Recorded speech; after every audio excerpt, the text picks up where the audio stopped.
mga katsararet, at dumadami na nga sila. Sinalubong na nga sila ng kanilang mga tito at tita. Pati na rin po itong si Shiki, nakiisyoso sa kanila.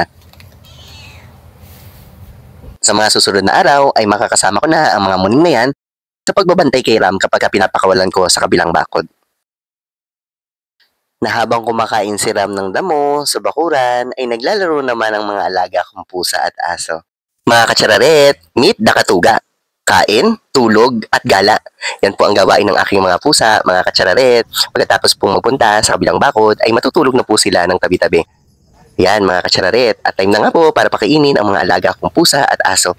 Sabay-sabay po silang kumain kasi kain ng pamilya day to day. Tsararet, habang kumakain po ang mga malalaki, ay sumisilip na po itong mga muning na ito. O diba mga katsararet, sobrang cute po nilang tingnan. Maya-maya ay kakain na kayo, wait nyo lang po ang inyong mama. At mga katsararet, yan na nga po, time na po para sa kanilang breastfeeding. Tsararet!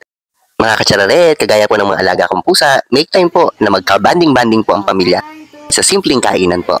O diba? Lagi po namin itong ginagawa kapag kami pagkakataon at may pagkain. Tsararet!